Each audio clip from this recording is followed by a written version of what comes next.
Greetings, cyberspace. It is Terra Synn. Your cyberpunk bitch. I am hosting chaos tonight because Burnside's computer is being worked on. So, we have with us Irate Prostate. Bueno. Scooby331. Hey, hey. And if Six could speak to us, he'd say hello. He's having some technical difficulties right now. So just to piss off Burnside as usual when I host, tonight's title, Chaos 120, Sewing, Burnside fucking Gators, Cooking, and so much more. And my brother says emphasis on the bitch part. Yes, yes, I am a major, major bitch. We wouldn't have it any other way, now would we? Yeah. I don't think I'd get along with you guys if I wasn't a bitch. That's right. You're a golden god, Scooby? Mm-hmm. He is a golden god. Everybody all right tonight? Maybe the god of golden showers. Yeah. I did not contribute to the dossier. Where is my umbrella? I still can't believe that they went for that fucking dossier. My God. Yeah. Wait, what? No, when you mentioned the golden showers, I was just thinking of the Trump dossier, that these idiots actually took it, ran with it, and then when they had egg on their face, they tripled down. Yeah, and it was concocted by this fucker on 4chan. Mm-hmm. For Six, the we moolah. still can't hear you, love. You know, I swear to God, though, Prostate, if you would have told me 3 years ago that half of it, not even 10% of this crazy shit in the past 2 years would have gone down, I would have told you you're out of your mind. Right, me too, man. I'm right there with you, man. It's like, what the fuck? And I mean, it's just proof that we've taken this really bizarre, I don't know, some kind of quantum path that we've gotten ourselves into that we can't get out of, and it's getting weirder and weirder. Yeah. Yeah. I mean, see, I think it started when Michael Jackson kissed Lisa Marie Presley. Uzi Q, she disagrees strongly, but I think that's when celebrity and became more than celebrity, you know? I don't know. I think that moment was it for me. I'll be honest with you. I noticed that there's been like a bit of a slide that society has been having. Part of the problem for me was I unplugged from popular culture probably when Bush became president, just because there was so much vitriol that started coming out everywhere. Right. You talking about 41 or the father? 41. Okay. W. And then no, wait. He wasn't 41, was he? He was 43. 43. 43, yeah. My bad. No, it's all good. Him. There was. I mean, when Clinton was president, the comedy and everything started getting raunchier. That's when like movies started getting raunchier. Everything started to get a lot worse. But then when Bush became president, that's when there was all this vitriol. That's when everything was, everything was hyperbolic. And then when Obama became president, it got worse. Now it was like they were conquerors, and all of a sudden, I just, a lot of people say like when the moment was. For me, I've been seeing this downward slide most of my adult life. I'd say probably when the change started for me, I'd have to say it was during the first Bush president. That's whenever the left, for whatever reason, they were able to come to power. It was sometime within his presidency. Because that's when, and I was a young boy. You have to remember, I was right when George Bush became president. What year was that? 89. I think so. It was, yeah, it was Yeah, 90. See, Clinton was 92. All right. And that was 2000. It was 2000. That's right. It was the 2000 election with the pregnant Chads and shit. Yeah. When the first Bush became president, I was 10. So I remember it very vividly because, I was a child at that point, but I was an older child. So I was, I had my wits about me. And I remember distinctly the shift in television programming and everything. That's when things like Married with Children went on the air. Mm-hmm. That's when all these new types of movies and everything were coming out. And I remember the byline and the excuse for everything that was like this radical departure was welcome to the 90s. And I think that was the whole thing. It was almost like it was a rollout. Well, if you think about it, all right, so say the Soviet Union falls, and so everything that they were doing over here, right, was like, I think what they did was they just ramped it up. Mm-hmm. You had all these fucking people that were on these like lengthy missions and shit, trying to slowly, turn up the frog, what's the old the metaphor? The frog doesn't know he's boiling. If you crank it up incrementally, and then they just said fuck it, and we're going to crank it all the way up. Because remember, during Clinton, right, it was the politics of personal destruction, and then it became identity politics. Somewhere along during Bush's tenure. But I noticed that, directly, that the verbiage, changed and shit. And, for that little, 9/11 brought us together, man. It was a horrible thing that happened. But, man, I remember for at least a year then that everybody, I felt like I was a part of a country. You know what I'm saying? Like the old days, like like the country that I fucking was born in. Yeah. And that shit's gone, man. That feeling is gone. And I don't know. I'm old, so fucking crotchety and shit. Yeah, dude. It's been hard, like my neighborhood. I think I told you there was, I think, a ladder and a hook and ladder company in Jersey. That town lost the most people because one of the buildings literally fell on the fucking truck. But other than that, my neighborhood, not that it's a contest, but I'm stating it's like it's a lot of people. My neighborhood came in, like with second behind them for loss of most people. But I think that's only for like first responders. We lead overall in a loss of people. Because we lost a lot of people who work in the buildings themselves. We lost people who, like, a few people that were just there as guests, because, and tourists and shit, because we're just so close in proximity. We lost a good number of people.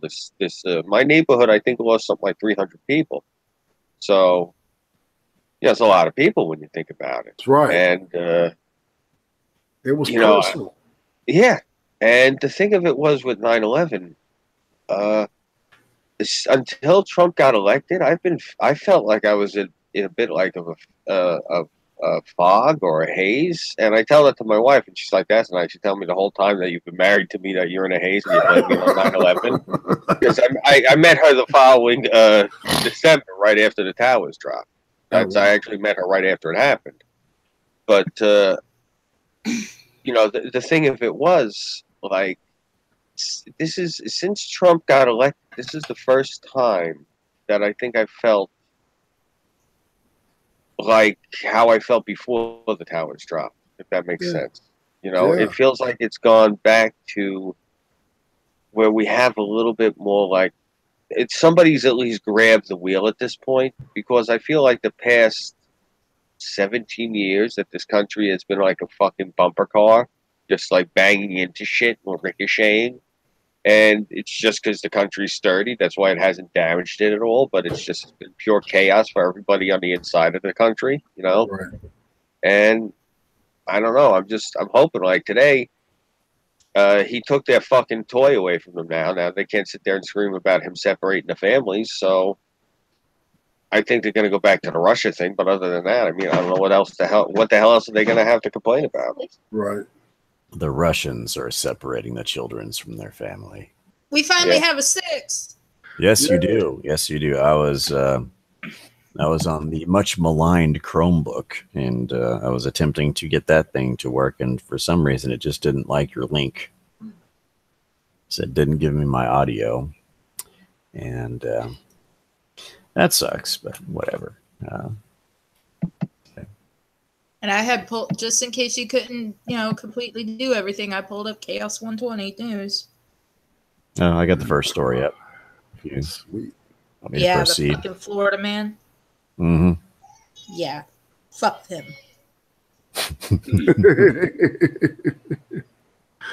Well, did you Go want to ahead start? and read it. Hey, did you want to start it? All right. Well, this course comes from our senior Florida correspondent, Colleen Bernier. She hates me, Bernier. Florida man gave 10-year-old Xanax to make him chill after sugar rush, police say. When kids get sugar rushes, you tell them to go mow the lawn. You tell them to go paint the fence. You tell them to go pull up weeds. You tell them to go do something constructive. Wash the dishes.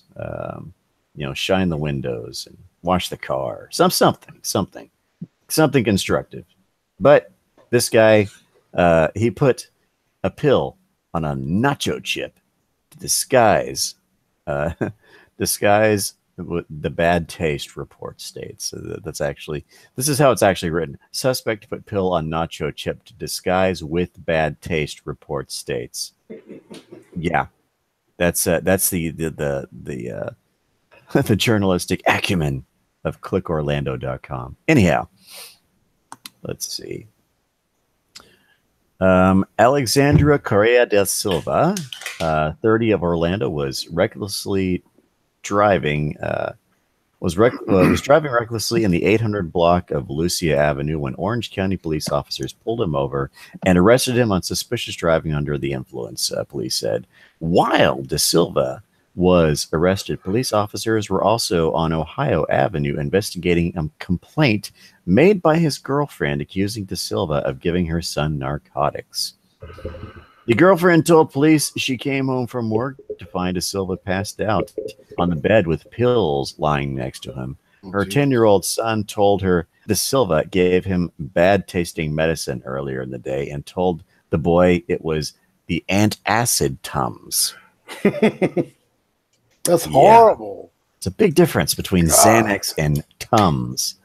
Police said the boy told him he first spit out the pill, so Da Silva told him to put it on a nacho chip to help with the taste, then told the boy to go to bed. Da Silva is in custody after the traffic stop. He told officers he gave the boy Xanax because he just wanted the child to chill after he ate chocolate and was on a sugar rush. Jesus. Since Da Silva was already in custody on charges of drug possession, DUI, resisting an officer without violence, fleeing, and eluding with lights and sirens active, and additional charges for felony child abuse were filed. Da Silva is being held in the Volusia County Branch Jail without bail. Yeah. Yeah. No. That's just some bullshit. And I laughed at people. Don't think I'm some kind of pervert that thinks that shit was funny at all. It was a sarcastic response to the fucking ridiculousness of what this guy has done. It's horrible. Yeah. This is exactly the wrong thing to do. If your child is hyperactive, there are chores for that. Also, if they're abnormally hyperactive, go see your doctor. Yeah. Mm-hmm. Yeah. If having them vacuum the floor or doing some other sort of reasonable amount of chores, it doesn't take the edge off the hyperactivity. then yeah, go see a professional.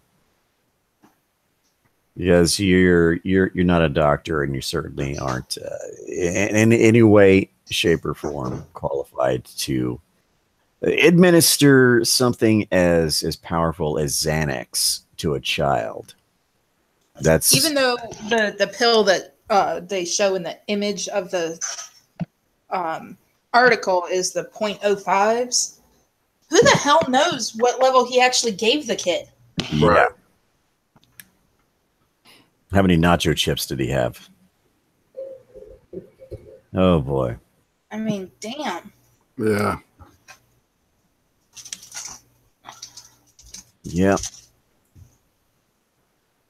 Well, let's see. So, South Carolina man story is up next. Ah. This man threw a toilet seat at his ex-wife's house. I guess he was tired of putting up with all the crap. Anyhow, police charge an upstate man, they say, threw a toilet seat at his ex-wife's home. Jerry Ray Benton, 60 of Union, is charged with malicious damage of property, according to an arrest warrant from the Union Public Safety Department. Police say Benton went to his ex-wife's home Sunday and threw a toilet at this house. According to the incident report, the toilet seat bounced off the window of the back door and hit the driver's side door of the victim's Toyota Camry, causing scratches to the paint. Okay, what the hell was that window made out of? Like plexiglass or something? Something that was tough enough to withstand the onslaught of a toilet seat, and had enough flexibility, enough to bounce, enough spring to throw that said toilet seat at the car and cause damage to it. So I'm wondering, bullet resistant windows? I don't know.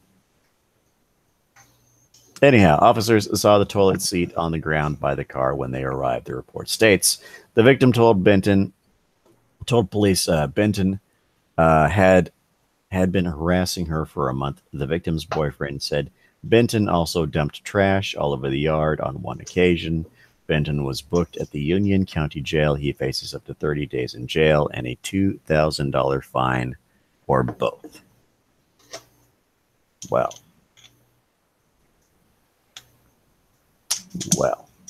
hey.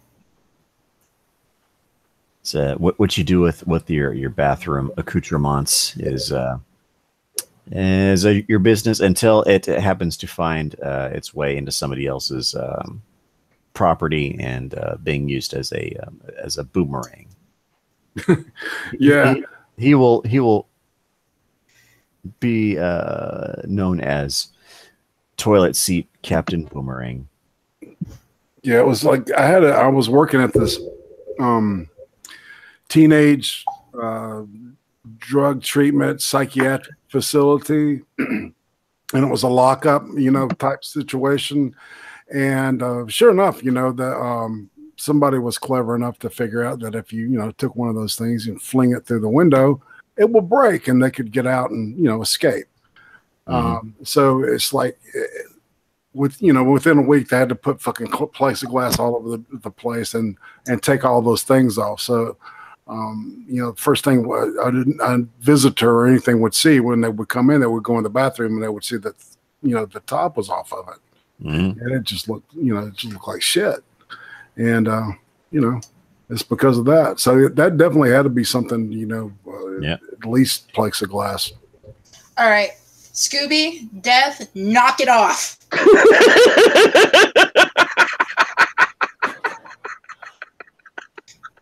Scooby says it's no coincidence because, you guys are a member of my Discord. I have a Legion of Doom channel and shit like that.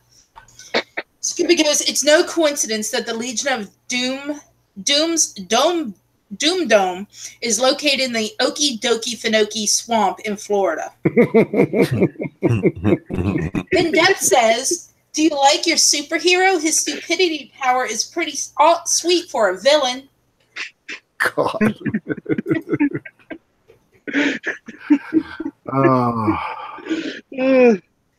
Death, I can always change your name from Terra's cyber stalker to Terra's little bitch. I'm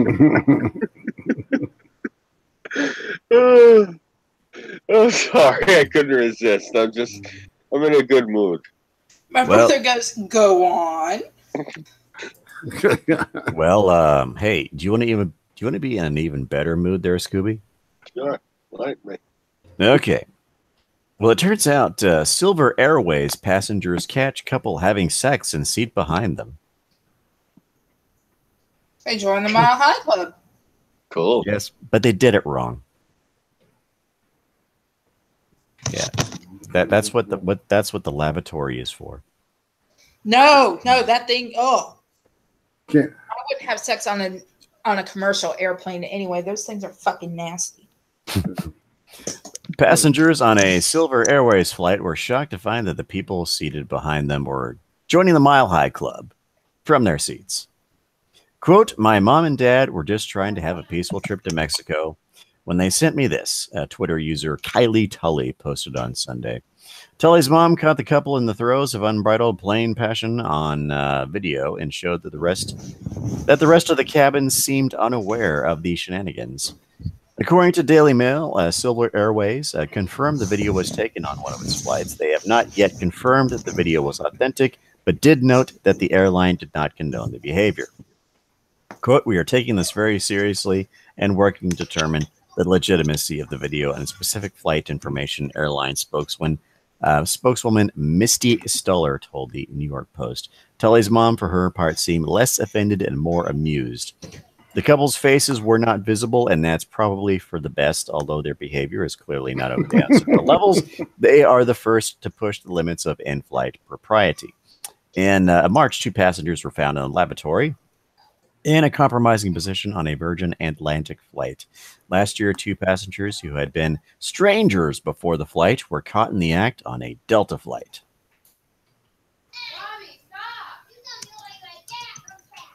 I wonder if they got the free in-flight peanuts.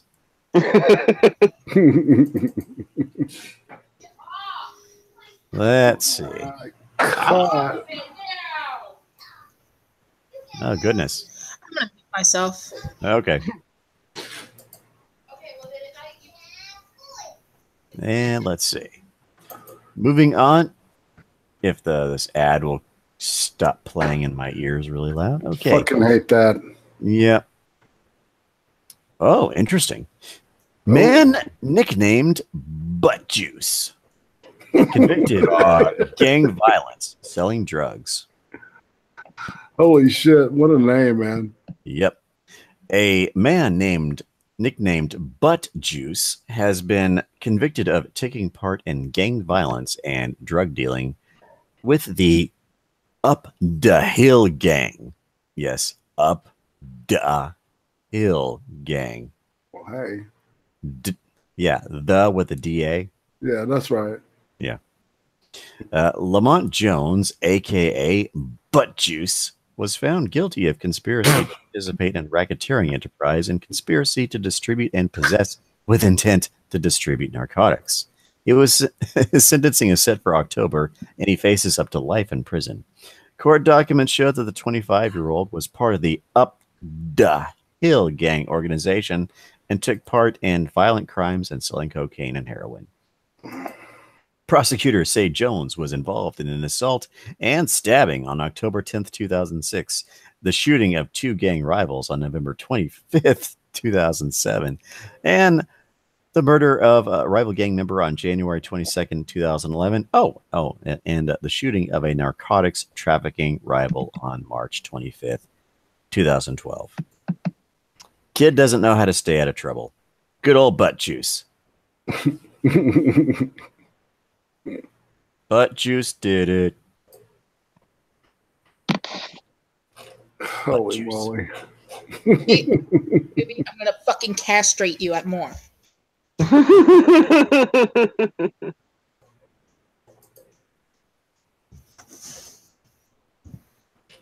Oh boy. Who would have thought the Akron Akron, Ohio, firefighters would be so frisky. Death, Oh boy. stop encouraging Scooby.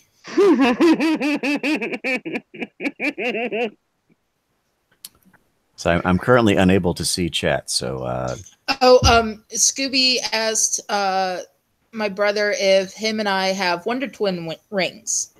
I went and changed Death's name in my Discord to Terra's little bitch. well, Terra, do you turn into a bucket of water? Oh, hold on, it gets better. Scooby I think says Terra turns an into American a bucket cow. of water. Shape of ice dildo, form of an alligator. I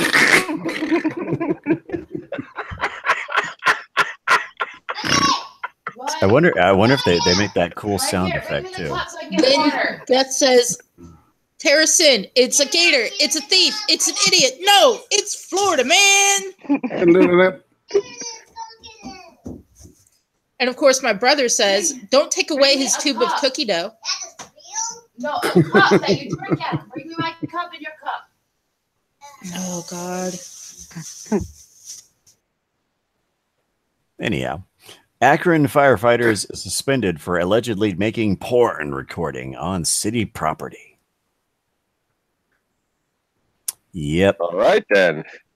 Two romantically involved Akron firefighters are on paid leave for possibly getting too hot in a firehouse.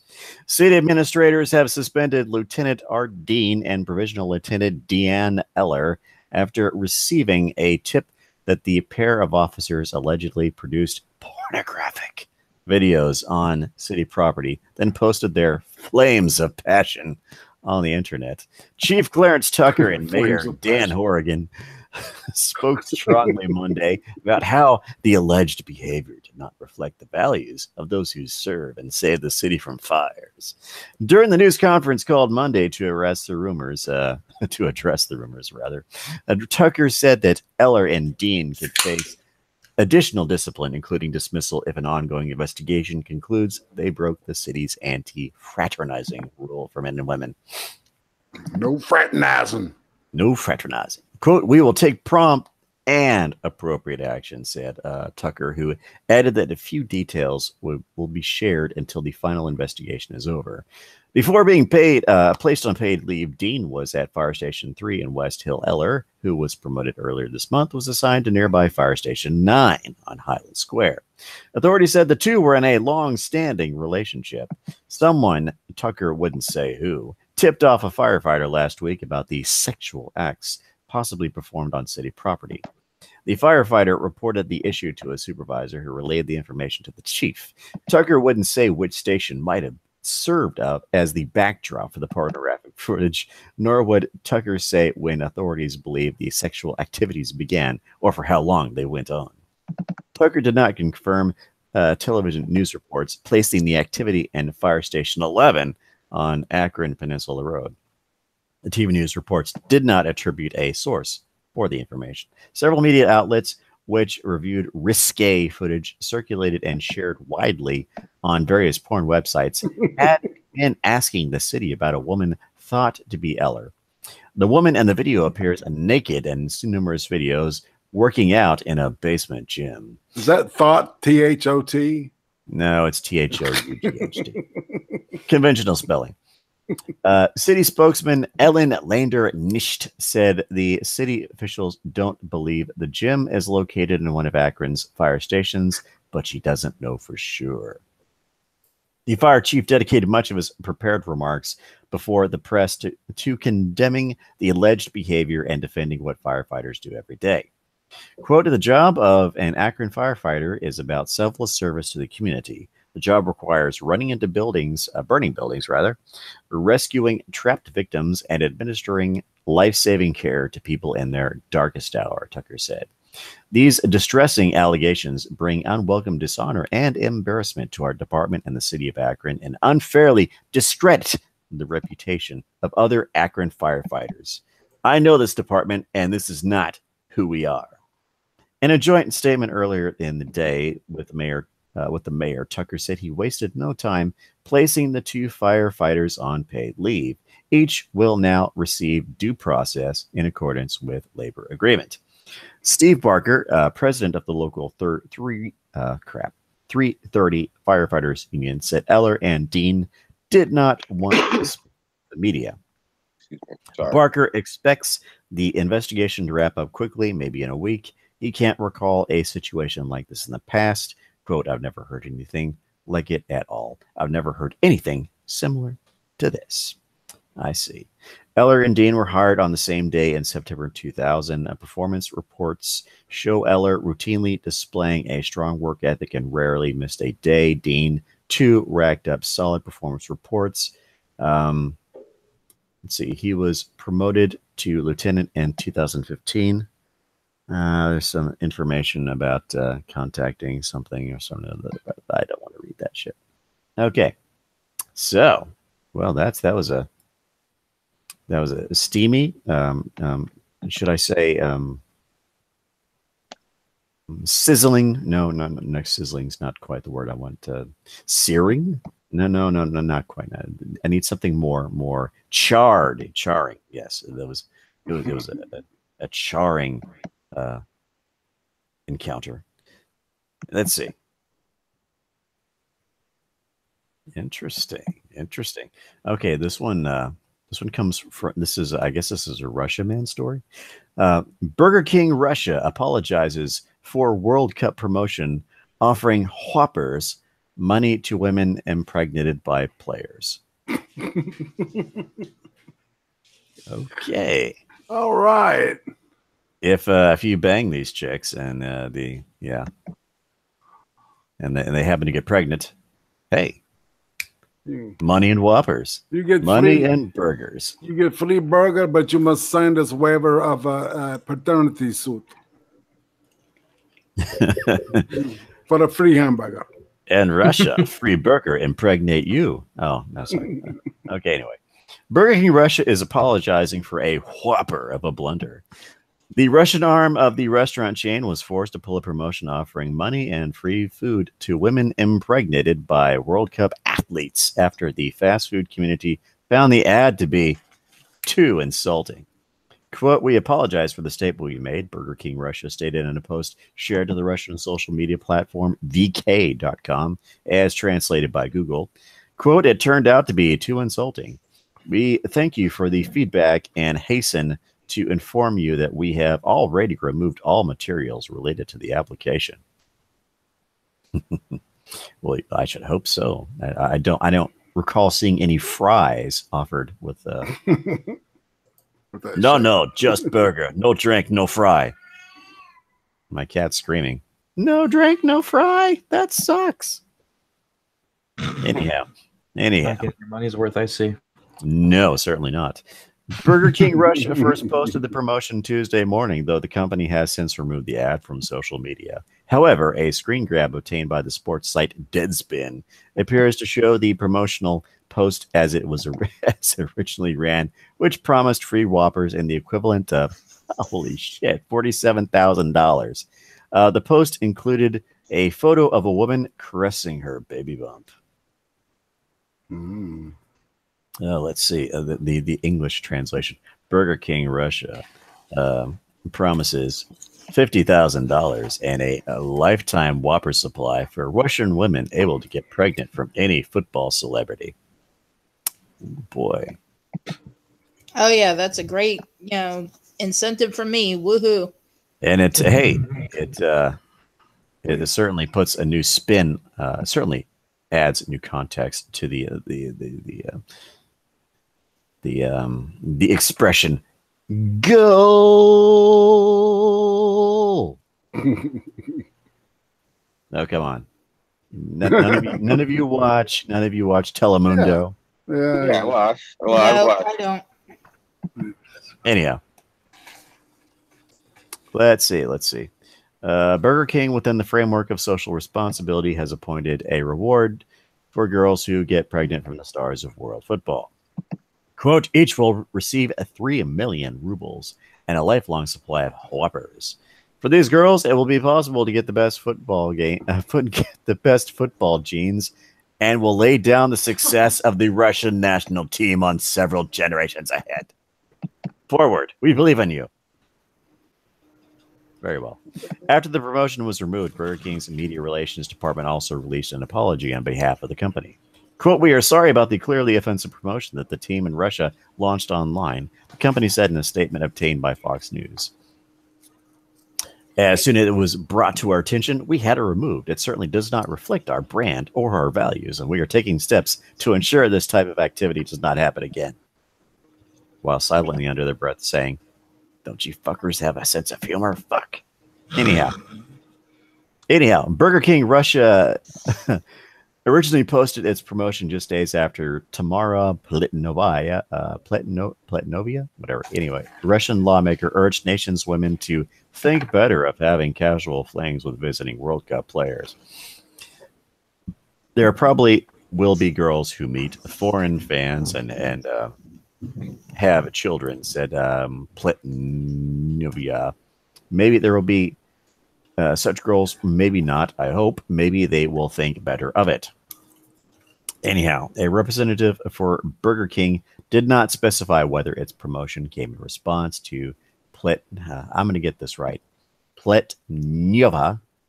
That's Pletnyova. Plitnyova. Statements, or the company intended to follow through on the ad's promise. The last year, Burger King also came under fire for making light of an alleged rape victim's claim in an ad for a promotion. Classy. Wow. Oh boy. Last year, Burger King Russia released depicting a 17-year-old victim of rape and beating. They were obviously forced to take it down. However, this multinational corporation has never apologized. Perhaps it's time. Anyways, the chain had included a cartoonish depiction of a young woman only identified by Russia media as Diana S., then just 17, who claimed she was raped at a party and who later became a meme when she used her fingers to indicate how little she had been drinking on that night. Burger King then published an ad using Diana's likeness, complete with her hand gesture, in order to indicate how little time was left for the promotion. Oh, Lord. Wow. Hey, yeah. Anyhow, that's yeah. Wow. Damn. That sounds just a little fucked up. Kind of, You're yeah. finally here. Oh, the rebels ran over. Sorry. Wait, your response is only kinda. Ugh, I'm a little out of it, man. I slept throughout most of today because I've been working third shift a lot lately. Oh, sorry. Yeah, that's all right.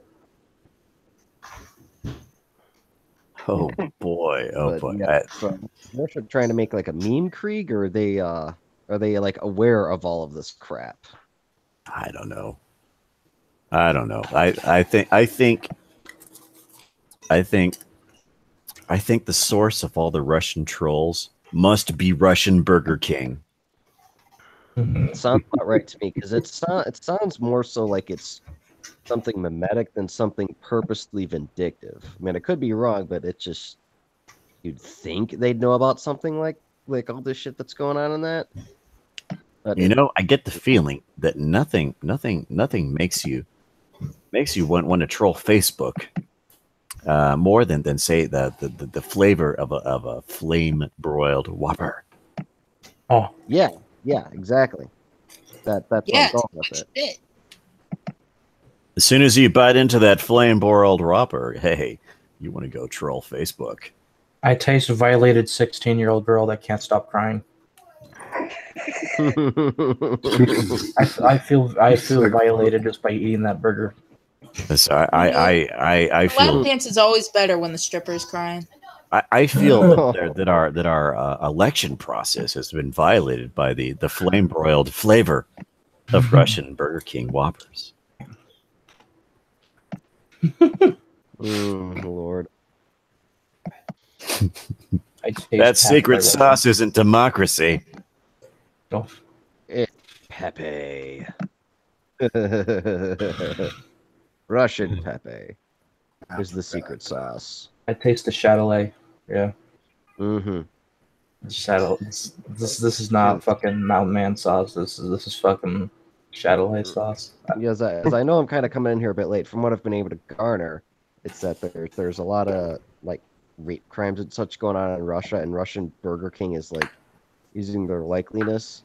You'd think that'd be something that'd be well aware on the news, and it, more likely than not, because of how odd their rules are over there, because they still have some of the quasi-Soviet laws that they just retailored to the Federation. Yeah, Well, I I'll tell you, that they're just trolling for promo. yeah, Russian Burger King has a dark sense of humor. Like, seriously dark sense of humor. Dark, like the flame-broiled patty of a freshly cooked Whopper. Russian Burger King. We now sell burgers that taste like just your rape victims last week, so you can savor that taste all over again. Isn't life fun? God. As you enjoy a big bite of our Russian Whopper, you can just feel all the Russian women being impregnated by God. by visiting football players. Good lord. Feel the pregnancy.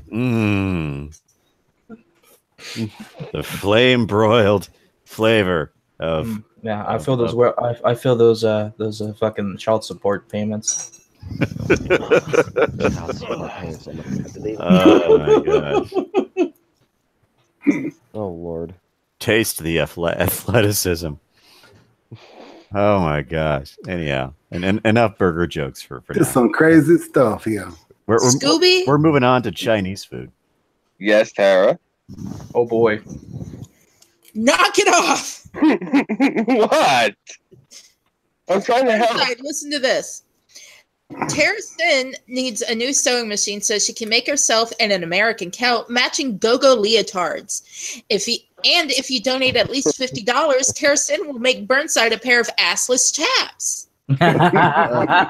Scooby, I gotta say, I think it's time that you stop trolling Terra. I think it's really time that you stop trolling Terra.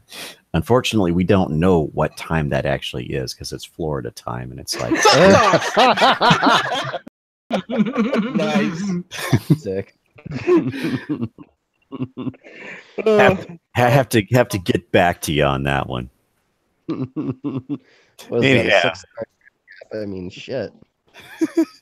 Restaurant shuttered after all-you-can-eat promotion backfires. Oh joy. They must have invited someone like me. A restaurant in China was forced to shut its doors after an all-you-can-eat promotion backfired and sent the eatery deep into debt. The owners of the Jiamener hot pot restaurant in Chengdu, Sichuan province said the deal, which offered all-you-can-eat meals at the eatery for a $19 monthly pass. Fat people pay double. You fat man, you pay double. You don't put that bullshit on me again.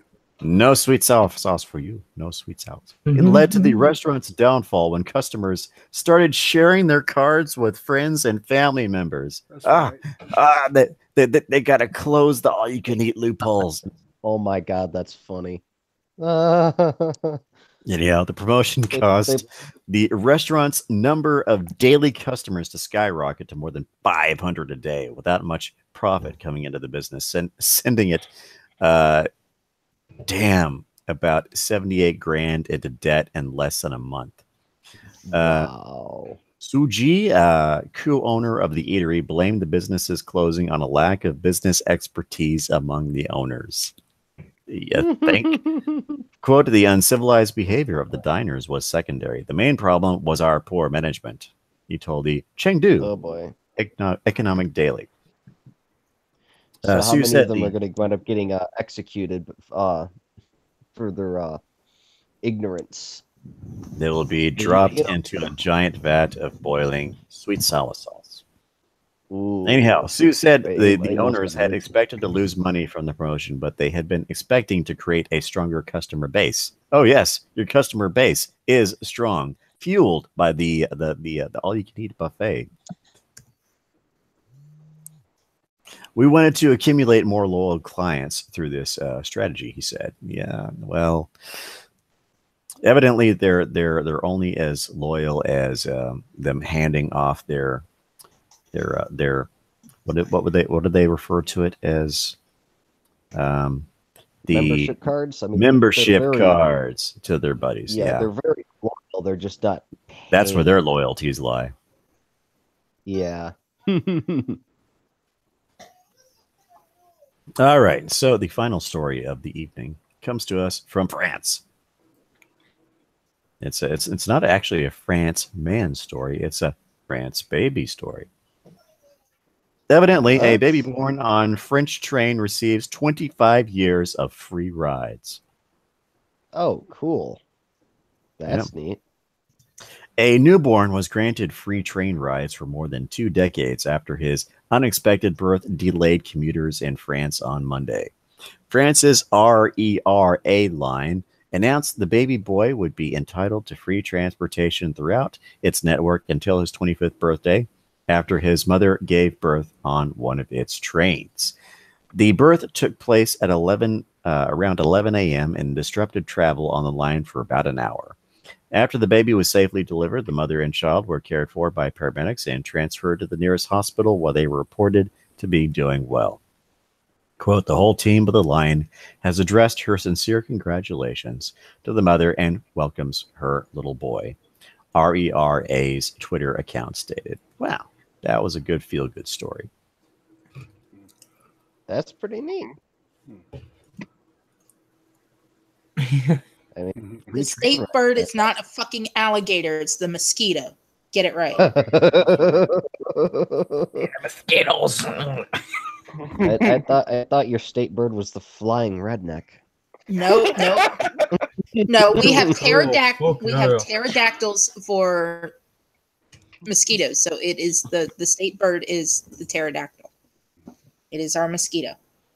Seriously, my brother saw this big thing land on him and it stuck its needle nose into him. And he goes, "What the fuck is that?" I go, "Oh, that's just a state bird. Just smack it. It'll die." Smack it. You'll smack it and die. So all of a sudden you get a lot of fees for it because it's federal bird. Oh yeah. Oof. Trust me, they breed just enough. So. They breed just enough. Okay, smack the fuck out of them. Well, prostate, let Uzi know that I am feeling a bit better tonight, and I'm a little bit more rested, and I'm gonna get a lot of rest tonight too, since I don't have to be to work until 1 p.m. So I'm gonna be sleeping in a little late. Excellent. That's good, man. Yeah, I myself am looking forward to getting some decent sleep tonight. Ugh. Yay. They better not call me into work tomorrow.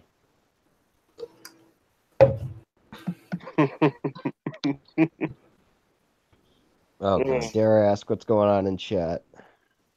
They just Does anyone have a link Scooby, to and my brother are YouTube? fucking with me. Does anyone have a link to the stream on YouTube? That's because I don't have it. Funny. I can't see chat. Well, Give me a second. I'll put it in the side chat. Right. No problem. Oh man. There you go. Yeah, what can I say? Florida is a very magical place. A very, very special place where Well, Burnside knows the size of our mosquitoes, so he can attest that they are pterodactyls and they are the state bird. yeah, I'm telling you, it was back when I used to work at Disney, when I was a janitor at Pop Century. I swear, it was a constant fight between flying roaches and the mosquitoes. Thanks. The Because Burnside, I have to say, I just happen to know this information that not many people know, is that the state anthem of Florida happens to also be the Doctor Who theme. Really? The whole time I thought it was Turkey in the Straw. Turkeys. I hate you guys. Yeah. Oh man, I thought I thought the state anthem was just a Confederate jamboree. Do I need to put up a meeting for like hate yiffing now? Yiffing? I hate you. I hate yiff. Yep. Yeah, I got you. Hate yiffs. I hate you. The official Florida state car is, of course, the 1983 DeLorean. DeLorean. No, it's the 1980 Toyota Corolla. Get it right. But does it travel in time when it goes at 88 miles per hour? Dude, that thing is a time machine. You step in that bitch and boom, you got the rocking hair, you got the tutu, everything. You sit, all you have to do is sit in the fucking car. What's up, dude? Oh, fucking tired. Streaming, same shit as always. Uzi Q said Florida makes me glad to live in Alabama. Everyone's getting in on it. Jesus. Fuck all y'all. You too, Uzi. I thought you were on my side, but I guess not. Fuck you, bitch. Oof. Yeah. She's a redhead, man. She's gonna remember that. Oh, Here we go, Cass. I put it in there. And don't forget. I get it. This is this is the Florida state anthem. Fuck you. No, I am not listening to it.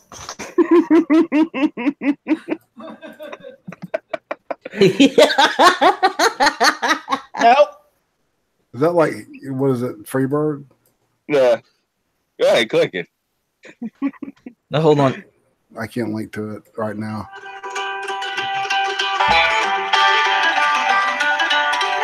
Fuck y'all. Uh-oh. Content strike. It's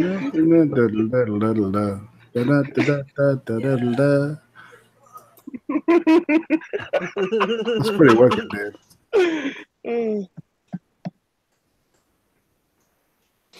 Terry, if it makes you feel any better, every time I laugh loud, my wife keeps hitting me because I'm making noise. Hit him harder. Terra said to hit me harder. Ow! God damn. She fucking punched me. I heard that over here. Tell her I Holy said shit. thank you. She said thank you. She smiled and nodded. I love your wife already. Yeah, well, you gotta realize she puts up with me all day. Weebo? Oh, Freebird. What Freebird? Freebird. Yeah, that was an old joke in back in the day when you're, inevitably, whenever you were on stage and you were in the band, somebody would yell Freebird. And of course, we would all stand there, flip our fingers, and go, "No charge, bitches." With our middle fingers. I'd like to say hello to Jean-Pierre. He hasn't been with us for a while. Hey, Jean-Pierre. It's good to have you. I see you on my Discord server. Cousin no avec. I appreciate it. Keep the peoples in line for me. Use the gendarme. So anybody remember a wrestler named Leon White, otherwise known as Big Van Vader? Mm-hmm. He passed away. Yeah, they were talking about that earlier on another stream. Shame he's gone. Well, which stream were they talking about it? The Gulf City guys. Ah. Ghost and Frog. Yeah, so he had pneumonia and resulted in a heart attack.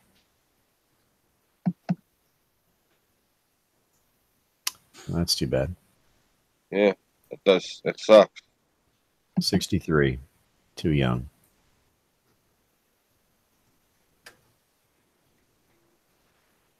Huh. Wow. It's just mind-blowing, Yeah. Getting old, man, is part of the deal. Yeah, it's on everybody's to-do list, like I say. Oh yeah, yeah. I know that. I'm just saying it blows your mind. You don't. I didn't realize he was up there that much, and then I was thinking about it. The last time I seen him wrestle, I realized, my God, it's got to be 20 years ago. Mm-hmm. Mm-hmm. You don't realize the time moves that fast. I mean, that just hauls ass, man. Yeah. Yep.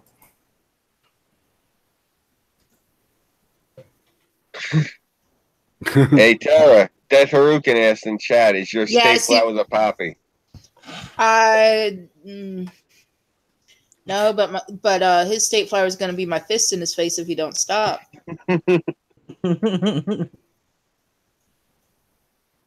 Let's see. Jean-Pierre Paul Naref asks, did we talk about Peter Fonda's shitty comment about Barron Trump? Yeah, did you see that shit? What was that again? No, He I don't was- think I've heard of that. I think I've heard He's of a it. Fonda. What do you expect of him? Yeah, it's Peter fucking Fonda. You know, and I'd liked Easy Rider. I liked that movie, man. But you know, that was Dennis Hopper's movie. Yeah. He wrote and directed that. So fuck Peter Fonda. He was just good looking. You know, that's all he brought to the fucking movie. Just saying. Yeah. Yeah. We weren't allowed to watch anything with him or his sister in it in my house when I was a kid. Fucking Oh, Hanoi Jane. Yeah. My wife constantly, like, she'll put on, we argue about it. She's like, why do I have to change this? I'm like, I don't want it on. She tries to watch Monster and all the time. I don't want that bitch on the TV. I don't want to look at her. I don't want to look at her either, man. No. That's a movie. Yeah.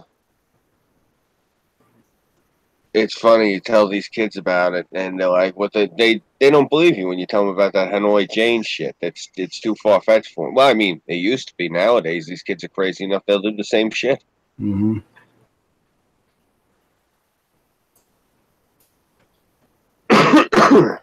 Jean Pierre says, I thought Henry Fonda raised him right.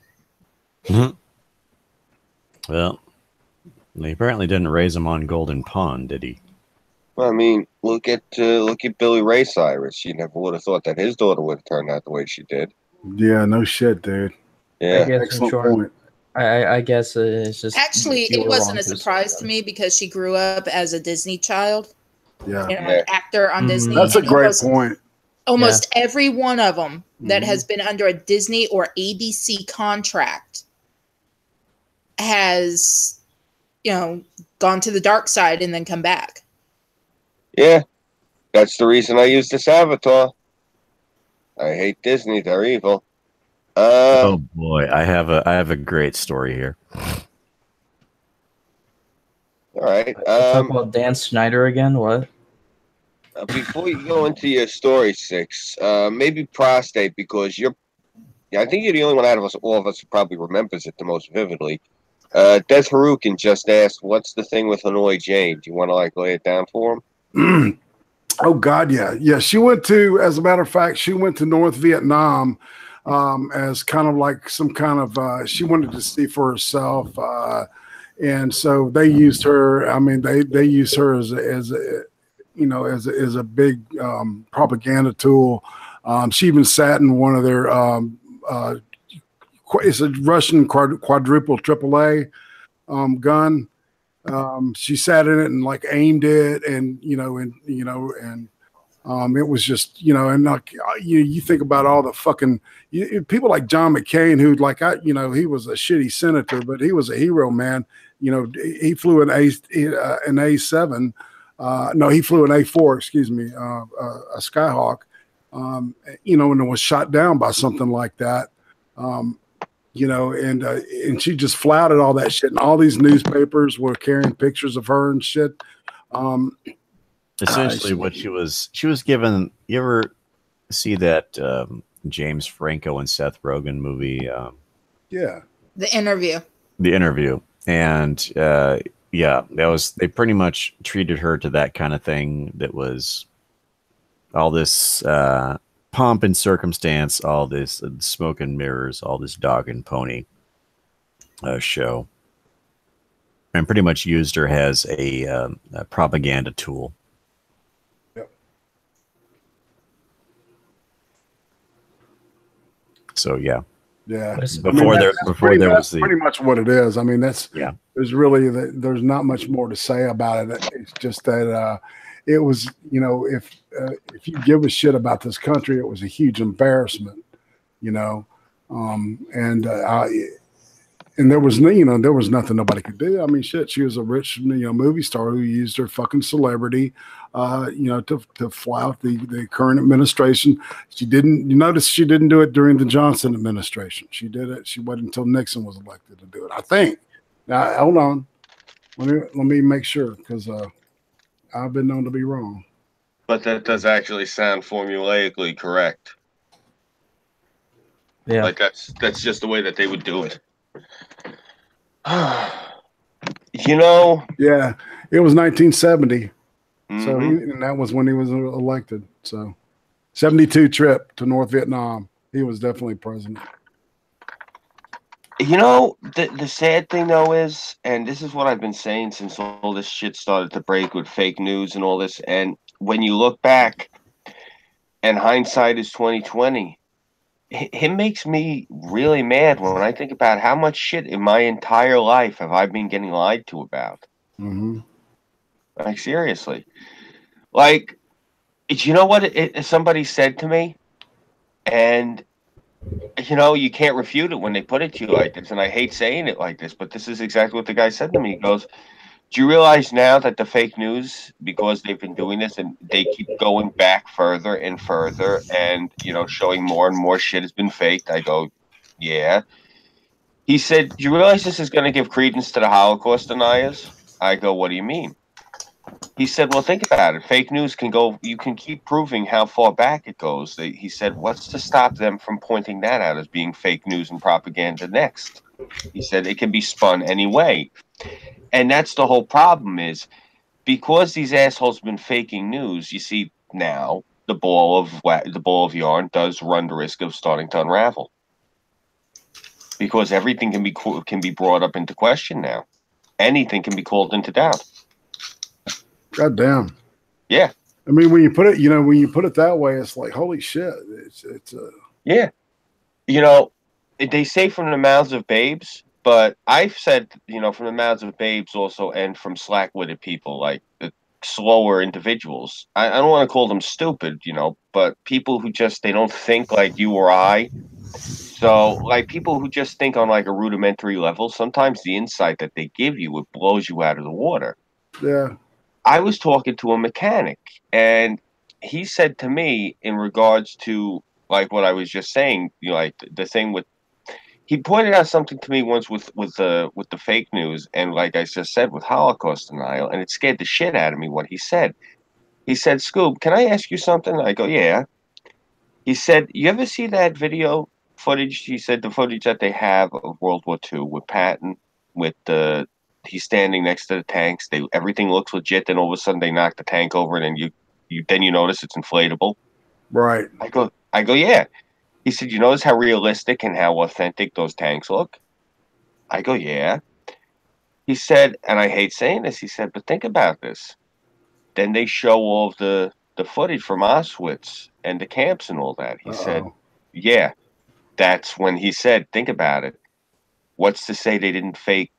He said, you look at the bodies. He said, it's just something about the way those bodies look to me. He said, my entire life, something about it that just did not look right. And you see, that's the Pandora's box of fake news. Yeah. And corpses do they have an unrealistic quality. Yeah. They don't look real. Mm-hmm. So I see exactly what the guy's saying. Jesus Christ. That's just fucking terrifying.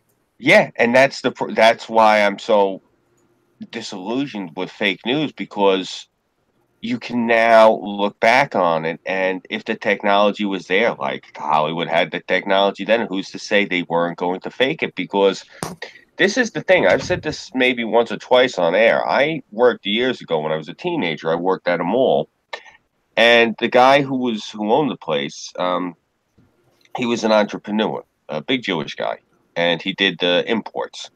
And his mother was in there once, and she was talking to us because she was in there for whatever reason, and she had this really thick German accent. And she was going, and one of these kids was a liberal, and he's going on and on about something, and he just brought something up, and it was something about the war. And the woman said, just matter of factly, that she, wasn't too thrilled with the Allies because she felt that they raped her country. And this guy started going on and on about what her people did to the, like the Jews and the concentration camps and all this. And she fixed the look on this kid, and she rolls up her sleeve and shows him the serial number and says, "Young man, I was in Auschwitz. We starved to death because the Allies blew up our food. They raped my country. Don't kid yourself. They took advantage of us, and they painted everything up that the Nazis did so that they could take us to the cleaners scot-free." So how do you respond to that? You tell the person with the serial number burned into her forearm that they're lying? I mean, that's the thing. How much of it was exaggeration and hyperbole so that we could fleece the fuck out of these people guilt-free? That's the whole thing of it. There's a lot of it, and that's what's uncomfortable about this fake news shit. And as a journalist, this is part of what keeps me up at night. Is I'm always afraid that it's that string, that you keep pulling on, man. Yeah. And before you know it, the fucking fabric. I see what you're saying, man. Yeah. It's fucking terrifying, to think about that shit. Well, let me just say this: what happens if it comes out in the wash in the next couple of years that what I'm talking about actually does have some weight to it? What does this do for the validity of Israel that Jerusalem just got recognized? Yeah. This is what's dangerous about what the fucking left has been doing with this fake news shit that they've been pulling. This is why. That feeds right into their fucking narrative, though. They want Israel gone because Israel is our counterbalance to fucking stability over there. It's the only. You know what I'm saying? It's like that's the only thing that's keeping those motherfuckers from killing each other. Because it's not really everybody, they're unified against Israel because, if they didn't, boo-boo. All right, thank you. If they didn't, you would have all these different Shiites going against different other kinds of Shiites and shit, and them going against the Sunnis, and then you've got the Wahhabists and shit. It would be a fucking shit show over there, man. Right. I know all that, but here's the thing I'm getting at. Yeah. What I'm saying is now here's where it gets more sinister. What if the Jews were duped? Everyone says that it's the Jews, it's the Jews, it's the Jews. What if it was if the Jews were the ones who were duped and they did push a couple of these different things to get them to establish Israel under a false pretense? Now, you're going to ask me, who would want to do this? And my response to you is, I have no fucking idea. That's beyond my pay grade shit that deep. But I'm just saying to you is, if it's not Israel, then somebody duped the Jews into forming Israel, and that's even more sinister. Because, for years, the Jews have been the boogeyman. Well, that's just it. This kind of makes it look like the Jews, then, they wouldn't be the boogeyman then because it's counterproductive to their ends. So then comes the question, well, who the fuck is the boogeyman? Let that rest in your head for a minute. That is what they call food for thought. Yeah. Well, yeah, and the whole deal is that that it's like the whole deal with the formation of Israel is that woulda, coulda, shoulda thing is that it exists, and they're not. There's no way in hell it's going to be undone now. Now, mind you, I didn't specify whether or not that food was actually kosher, but certainly is food for thought. But it's interesting. It's interesting to consider because people have argued over the number. The 6 million. They're saying that a lot of them. That well, what about the Holodomor? Were those people included? Did the Soviets help pad those numbers to cover up their mass murder?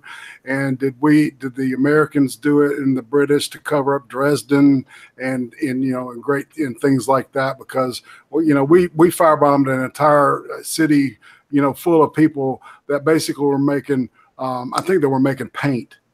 if I'm not mistaken, that Dresden. I can't remember exactly what all was being made in Dresden, but we firebombed the fuck out of it and killed a lot of civilians, like 20 to 50,000. I can't remember what the number is, but you know, and they're saying turns into napalm when you drop bombs on it. Mm-hmm. You know, so it was a huge mess, and you know that's I've got an interesting theory about the book Slaughterhouse-Five, and we can talk about this sometime later, Scooby, about because you know he was there. Vonnegut was a prisoner of war in Dresden at the time of the bombing, and so anyway, so I getting us off topic here, but I thought it was interesting to you know throw that in there. So that's that. You leave us with a big question, Scooby. What ominous, shadowy figure or collection of figures? These are usually the brainchilds of collectives and collectivist thinking. Who would want to throw the entire Jewish people under the bus? I mean, you point to people like Goering. You point to people like Hitler. They're if what you're onto is even remotely in the ballpark of what may have actually happened, there is someone or a shadowy collective out there that would make the entire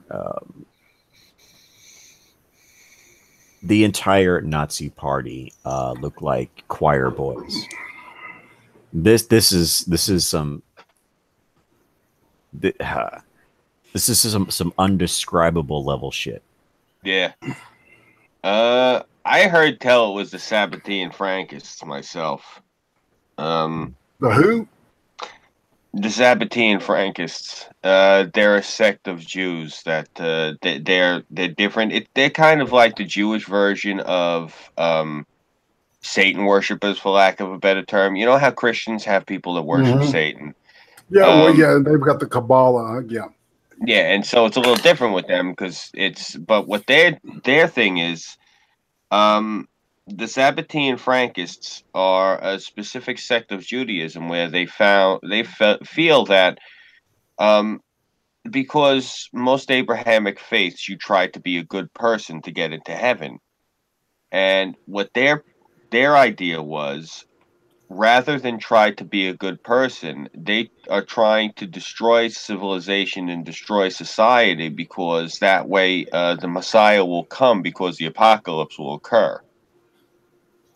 They're a bunch of lunatics who literally, I hate saying it.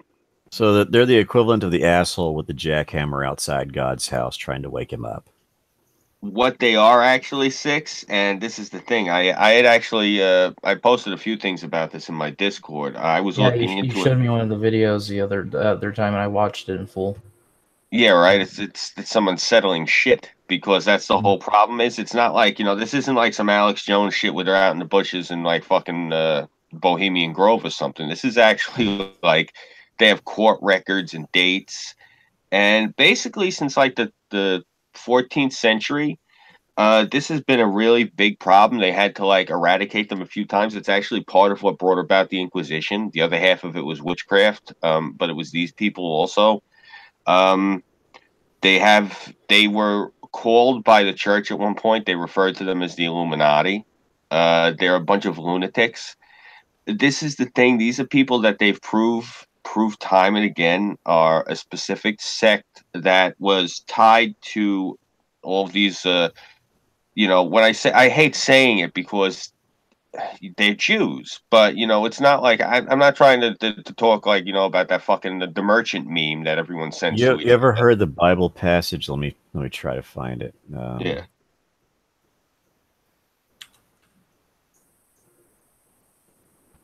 Spell that. While you look for that, I wanted to say something really quick to tie it together. It all sounded like, you know, crazy shit and conspiratorial shit until the coup that they tried to pull in Turkey. It's actually like the thing that ties a lot of this shit together. And it's just some crazy, disturbing shit when you start looking into it. And okay, let's see. This is in the Revelation 3:9 or 3:8 through 10. To the church of Philadelphia, I know your deeds. See, I have placed before you an open door, which no one can shut. For you have only a little strength, yet you have kept my word and have not denied my name. Look at those who belong to the synagogue of Satan, who claim to be Jews but are liars instead. I will make them come and bow down at your feet, and they will know that I love you. Because you have kept my command to endure with patience, I will also keep you from the hour of testing that is about to come upon the whole world, to test those who dwell on the earth. Yeah. What their belief system is, they think that virtue is like a fuel. And if they act like, and I'm being dead serious, they feel like if they act like scumbags, they'll burn through the fuel of virtue faster, and all that will be left is sin, and it will cause the earth to collapse, and the Messiah will come. It's nuts. It's nuts, but isn't that one of the? Because I remember being like, my family was like super Christian. That was like the reason why God supposedly ended the world once. Yeah, there was no more purity from all sin. Yeah, it's exactly what they're trying to do. They're trying to bring about like a second judgment, like the flood. Yeah, but see that see the way that I always interpreted the Bible, it was when Jesus said he's the new covenant, that meant that all that old the Old Testament God, of Abraham was like that God was no longer going to do that kind of kind of harsh judgment, and it was going to be through love and through acting like Christ or being Christ-like. There's kind of a split amongst Christians. Right. Those are the ones that hold the Old Testament with reverence. They hold it as with the same weight and equal stature to the New Testament. I think the point you're making here is in the book of Revelations and shit. It's made it clear that, and even in the stories, it says that God will eventually, if the same process happens again, this time God will come back with fire rather than water. Yeah, and this is the split I'm talking about is those that hold the Old Testament of the same weight as the New Testament, and those that specifically focus on the New Testament and the words of Christ, and focus on that. Though having a respect, of course, for the Old Testament, but not holding it in quite the same, not giving it the same weight as a New Testament. And there's two schools of Christianity there. Those that of course, like I said before, and I tend to be with the latter group, holding the New Testament, with giving it more weight than the Old Testament. It's with a few exceptions, of course, like the Ten Commandments and so on and so forth. But I tend to focus on the things that Jesus said, and not so much the things that tended to be cultural aspects of the Jews at that time, many of which are the quote unquote laws that are these are the laws and of Deuteronomy and a lot of others, those early books. So it's Leviticus. Leviticus and Deuteronomy and so on and so forth. So it kind of depends on what Christian you're dealing with, because we're certainly not all the same, and we certainly don't certainly believe the same way, and we certainly Well, that's just it. The Sabbatean Frankists, they're not Christians. They're not Christians. they're Jews. And what it is, this was, since they didn't have a book of Revelation, this is what these lunatics came up with, was they were going to do this. And so they did this instead. And, you know, it seemed like it was just a bunch of far-flung shit. It didn't seem like it, like there was any weight to it. And then during the election, they had that coup that happened in Turkey. And that's when I was looking into all of this shit. And when it just happened at the time I was reading into the Sabbatean Frankus anyway. And it literally matches up with the shit that I was reading about them, because they've actually been located in Turkey for like the past 3 centuries. And just so much of that shit was all tied together. And seriously, we could do this all day going about this on the stream, but I'm just saying it's the bottom line about me is that I measure everything anyone tells me about the Bible and what it says against the actual words of Christ. Right. Yeah. If Jesus didn't say it, then it doesn't hold as much weight for me. I don't place as much importance on it. Bunch of words and interpretations depending entirely on the person's worldview. Yeah, and see, in Revelation, that's all. A lot of it's written in code language, because it was, the Christians were being persecuted at that point in time when it was being written, right? And there's disagreements as to who wrote it. But they believed it was just, a student or a bunch of students, of the apostles that lived, after, Christ died and whatever happened after that. So, and they can't agree to, which student of which apostle wrote it. You know what I'm saying? So, whether they all wrote this, it was one person that wrote the whole thing. So there's a lot of confusion, man, especially the way it was put together. I think we've gone over this before about, Constantine and, I can't remember what they called it, but it was, when they all gathered together and said, okay, we're going to throw these 85 books out and we're going to keep these 4. The Council of Nicaea in 385 AD. That's it. Yeah. I knew somebody would remember it. Yeah. Scooby.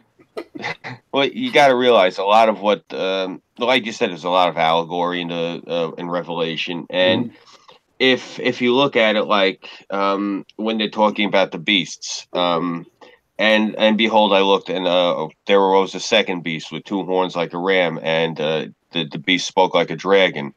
That's actually this specifically speaking about. I believe it's, I don't want to say Pontius Pilate, but I believe it's somebody who's an imperator in Rome at the time, because the part where they're talking about, for this part, there's clarity. Oh, God, how does the verse go? Bear with me on this. There is a man, and that there is a beast, and the beast has a number, and the number of the beast is 666. That's actually... that's Hebrew numerology or something. I forget the name of the term that they use for this specific type of coding that they did. It actually 666 translates out to Caesar Nero. Right. It refers to Romans. Right. Yeah, they're actually because of Nero famously setting 2/3 of Rome on fire and then sitting up in the rafters playing a lyre while people were running around and in flames down in the streets. Well, it can also represent the government and the government official or government head, singing the earth, the praises of what's going on when everything's crumbling at their feet. Right. Symbolically. Right. Well, who we've had for the past, I guess for the past 20 years now. I mean, we've had literally, the different versions, but it's the same dude saying the same shit, and this new guy is a little bit different. So sorry. No, it's okay. I believe when they said behold, the beast has 7 heads, and upon the 7 heads are 10 diadems, and one of the heads was wounded but was miraculously healed. I believe that's specifically referenced to both the Roman Senate and the legions. Mhm. And it's a lot of Well, see, politics. back in the 80s, people were positive that was Gorbachev. Yeah. Yeah, the thing on his head and shit. Yeah. Yeah, a lot of people were saying that shit. It was crazy. Oh, well, you remember when the Mormons used to swear up and down that blacks were the devil? Yep. Because that was the mark of Cain. Oh, dude, yeah, the being black exactly was the when my aunt told me that shit. See, I was raised Catholic, right? And my uncle was an engineer, mining engineer, right? And so he was an expert. You know, he worked for the government, and he was doing something in Salt Lake City. So we went out and visited, right? And when she explained all the stuff of how the Mormon church worked and stuff, because they had tried to, you know, convert her like several 100,000 times.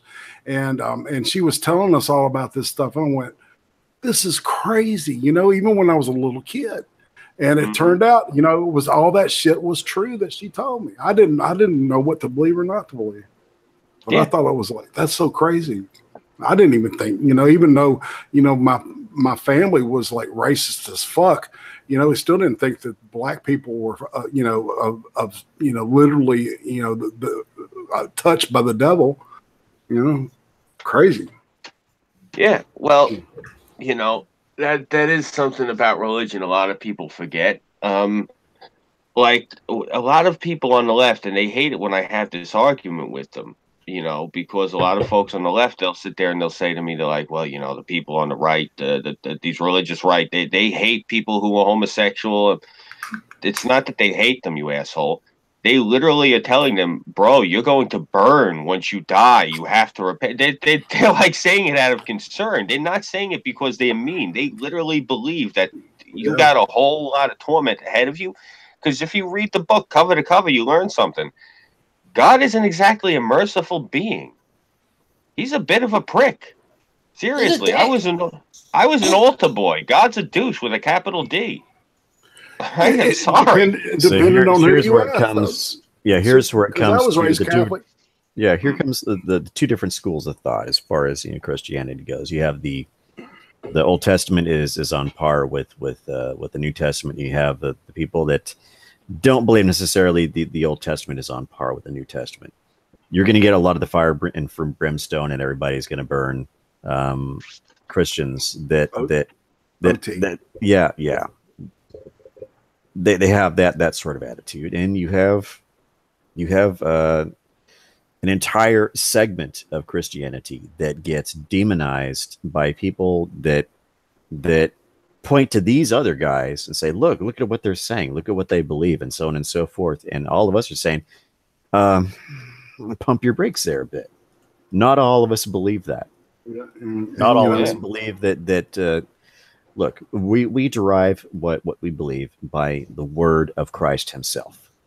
Yeah. There are others, you know, that are on his periphery that may continue on these kind of you know, traditional attitudes, so on and so forth, but they are a reflection of the culture at the time of the writing of the Bible. Yep. It's that a lot of this is cultural, from the people that lived at that time. And then there's translation.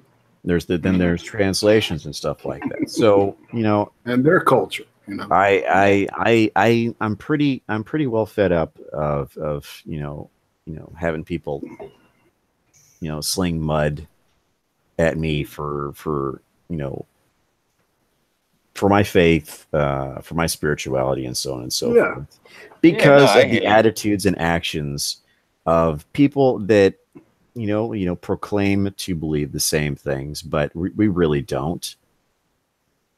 I mean, we may belong to, quote, the same religion, but there are drastic differences between people with those attitudes and people who are, you know, closer to what I believe.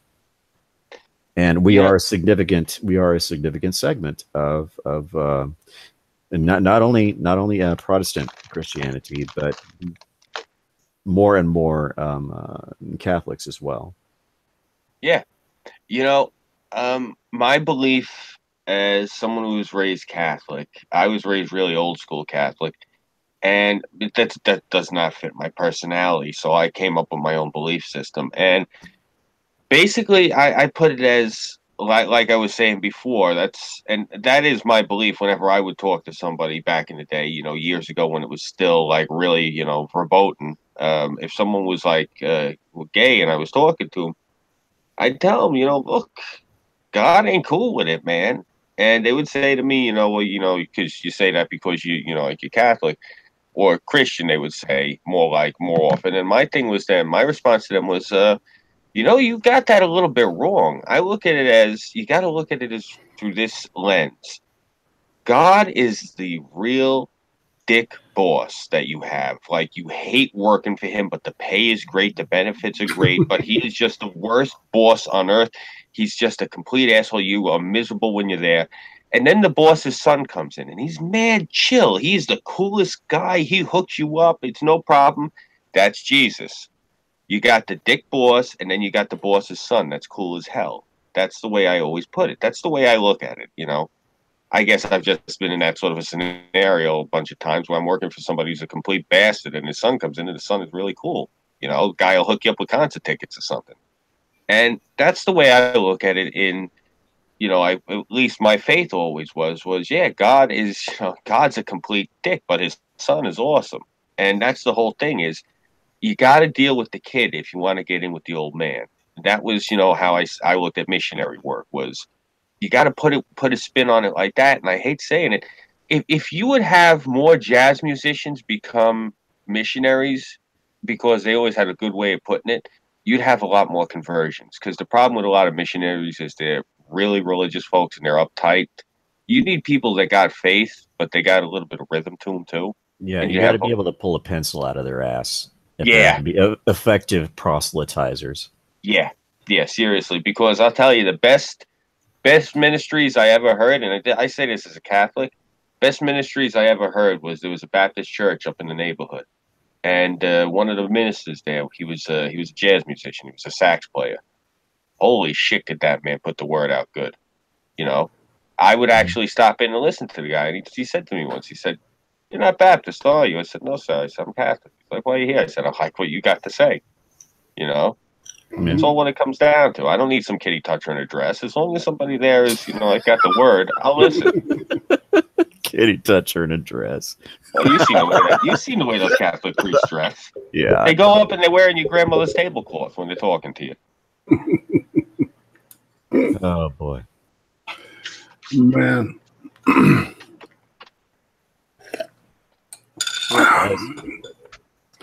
But I'm one of these kind of guys that the way I go about it is I'm not a proselytizer. If people ask about my faith, ask about my spirituality, I'll tell them. And the thing is, I am not a biblical expert. I do believe what I believe, and I have the knowledge, however limited, of the Bible and so on and so forth. I do kind of specifically cherry pick, I will admit, the areas that are dominated by the word of Christ himself, and that's what I measure my quote unquote religion and spirituality by. And that's not everybody's cup of tea. That's not the message that everybody wants to hear. And so I don't go around preaching it. But if somebody were to ask me, what is it that you have to say about this kind of stuff? Well, okay, this is what I have to say about that stuff. So I don't believe I was called to be to play the role of the proselytizer. I was not one of these guys that would get in your face and confront and so on and so forth and be an asshole about it. It may just be my negative opinion of these people, and certainly how they go about, spreading the good word, so to speak. But I believe there are right ways and wrong ways of doing that, and certainly there have been people who have been tortured by those that were overbearing to an obsessive and quite dangerous extent, and sometimes, and I you know, my heart goes out to each and every one of those people, both young and old, that had to deal with people like that. Yeah, that's, you know, I don't view people like that as messengers of God. I don't, because it's like they walk up to you and start stabbing you and stabbing you in the chest and say, well, you know, the stabbing will continue until, you know, spirituality improves. I don't know. It's yeah, I got you. It's really fucked up, and those people are fucked up, and they ought to be ashamed of themselves for what they have done to generations of young people. They ought to be ashamed of themselves. They literally, like to quote Jesus, they know not what they did. They really don't understand the gravity of you know, what they're putting forth. I think they're just ignorant people. You know, somebody asked me a question one time. They are very much like the SJWs in that respect. They are Very control much. freaks. They are authoritarians. They are people that will really go to extreme lengths to make sure that you are not guilty of wrongthink. You said someone asked you a question, Prostate? Back when it was a long time ago, but they somebody posed something to me, and this is when I was in my fucking hardcore anti-theistic, you know, iconoclast phase. And I was very, very, you know, vehement in my hatred for anybody that had anything to do with religion, much less, you know, the idea of God himself. And they said to me something that I kind of borrowed from, you know, it's like, well, how could anything supposedly composed of infinite love and wisdom even conceive of a place like hell, much less create it? Right. Well, there's a lot of interesting theories as to what hell actually is. Right. Well, yeah. My opinion on the subject is hell is a permanent separation from God. From God. Yeah, exactly. And that's what I see it as. And you know, I've borrowed, I don't know, my own. I've got this personal thing that I go by, and it's mine. And that I think that's in the long, you know. That's, you know, one of the gifts, I don't know, that was given to me. So anyway, I'll shut up about my deal. But it's like Jesus, really, if you want to boil his message down to one thing, it's just love each other. Yeah. You know? Yeah. I mean, I dumb it down for me, man. And that's what this dude did one time. And he said, all right, that makes a lot of sense to me, man. And you know, people of faith really, you know, I used to see it as a crutch. And now I see the strength that it takes, the courage that it takes to have faith. And I'm talking about complete faith. And I look at it. Spirituality is a challenge. It doesn't matter what system of spirituality you subscribe to. It's all a challenge. Mm-hmm. It's all a challenge to have faith in something. Yep. Because everything in life beats us down and tells us you must have faith in nothing.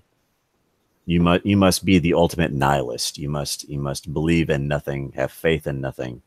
And well, while we're at it, here's a system of rules that we've come up with, and you must obey them.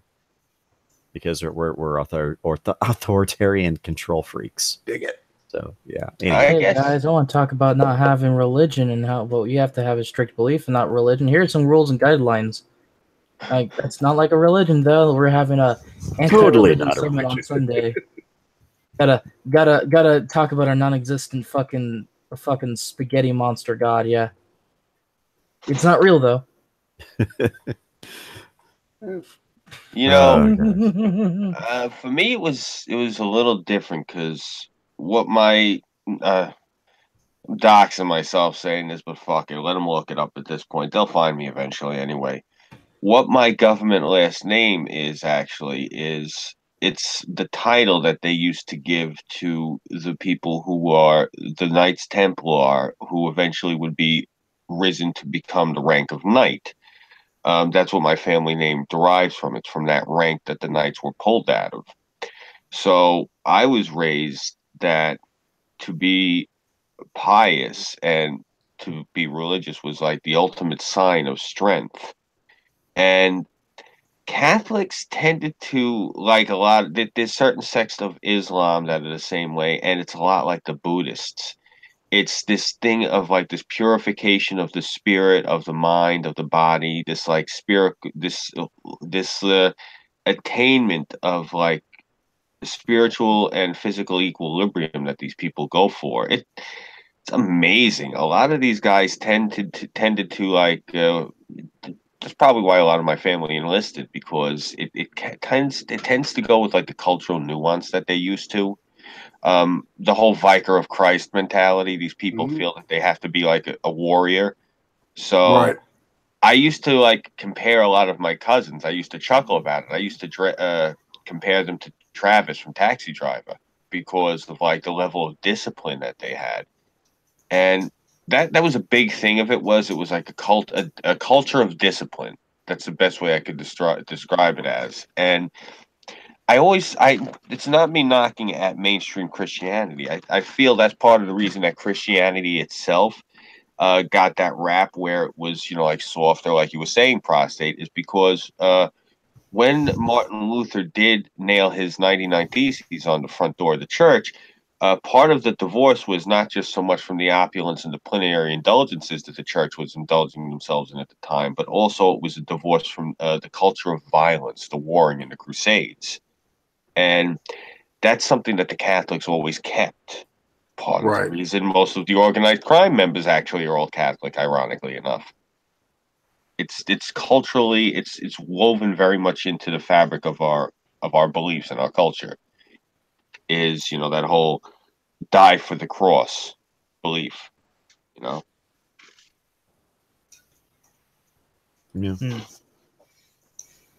It is interesting. If you're only used to Christians who shake tambourines and sing Kumbaya, we don't do that.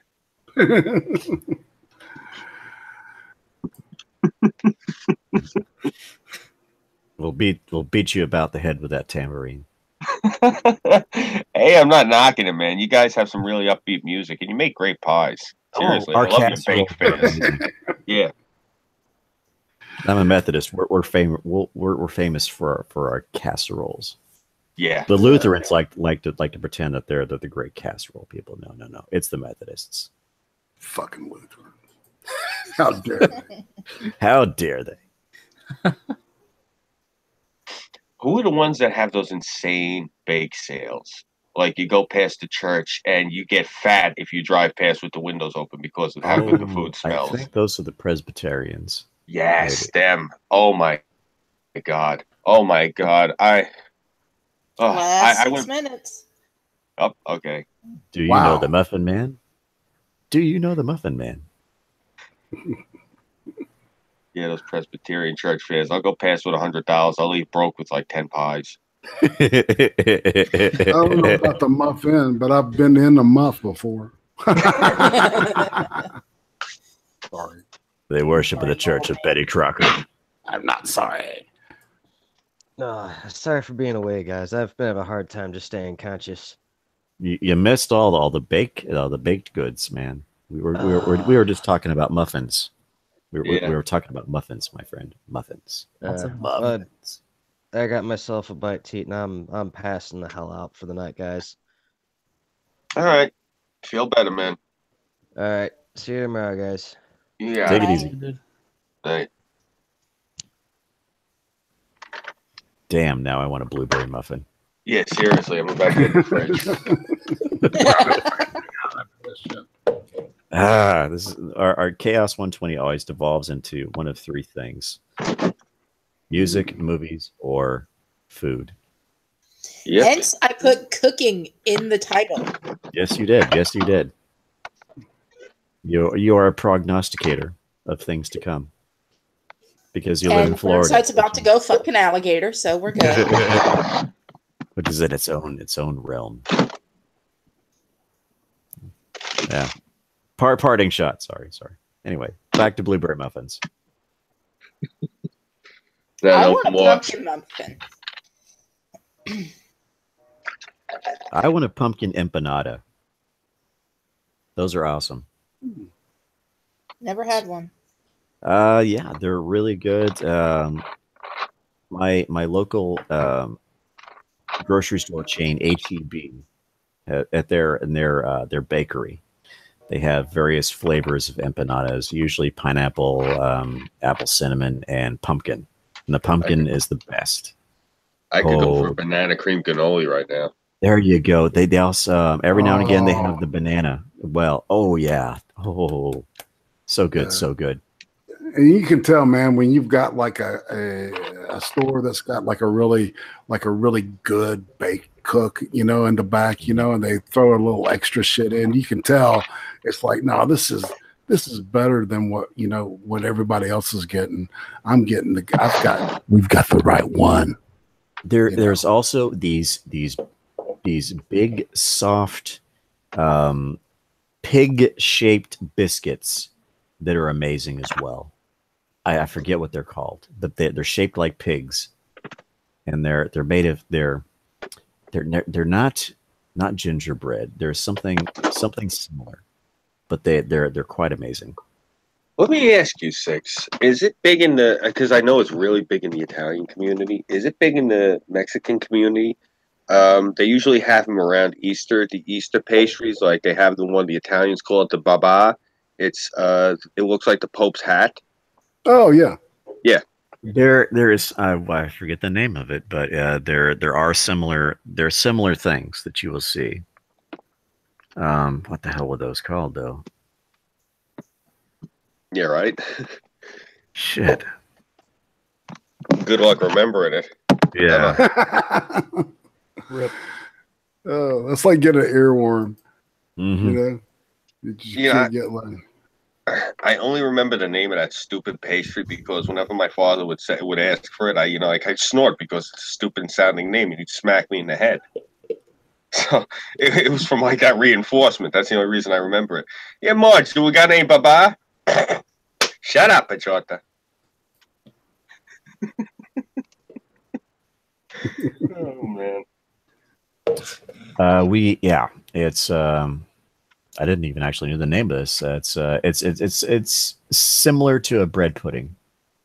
Oh. It's the capiro tarada. It was very CAPIROTADA. Sounds what's the word? Hearty.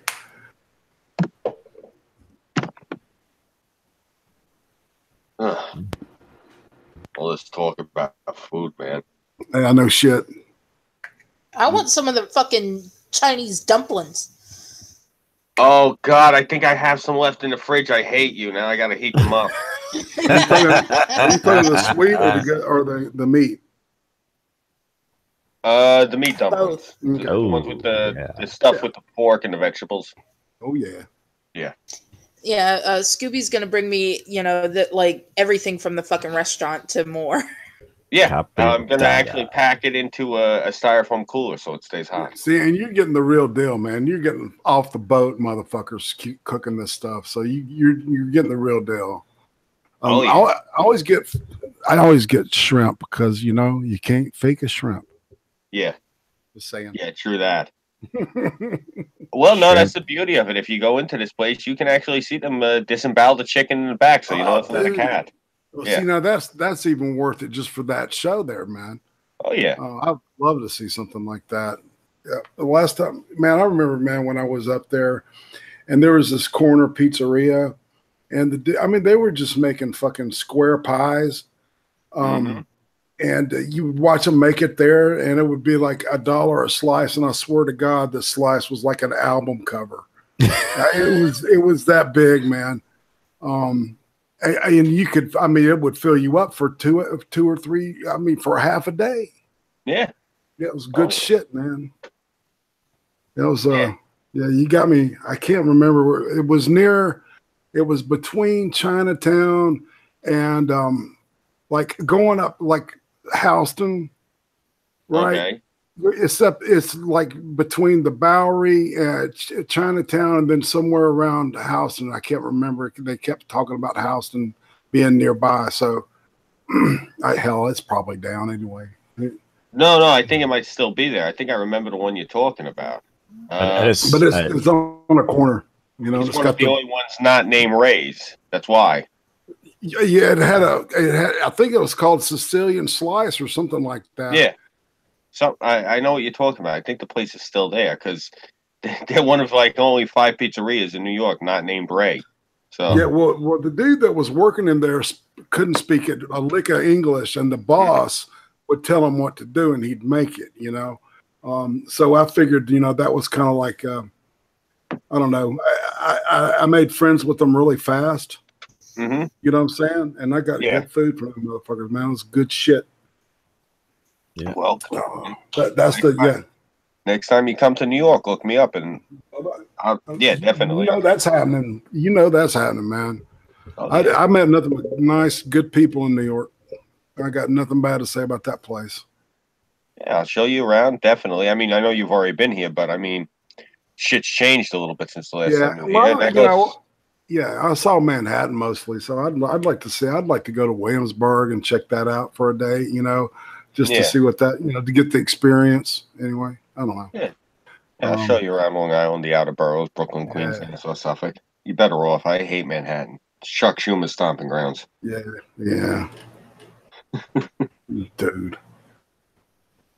It's Terra. Yes. Hey, Terra. Okay. Oh shit! It's after 11. Yeah.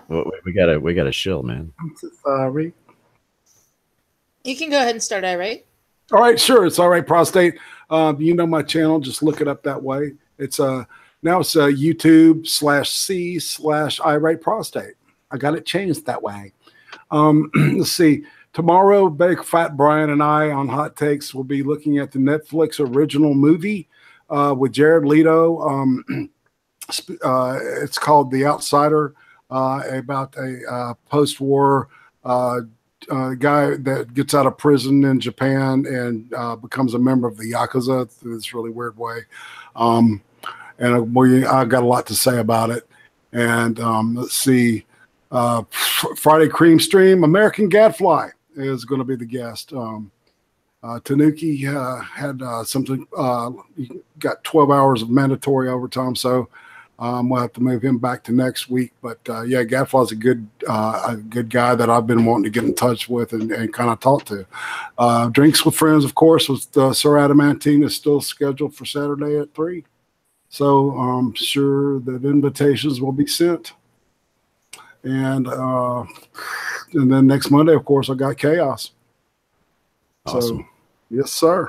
Of course, tomorrow night, of course, Chaos here. So with the Weibo. Yep. All right. Next, we have Cass Warfox. I'm Kaz Warfox, just your weird, fluffy faggot on the internet that apparently for some reason makes people question their sexuality. I don't know about that, but okay. You must be good looking. You can find me on Twitter and YouTube and Minds.com and even Facebook.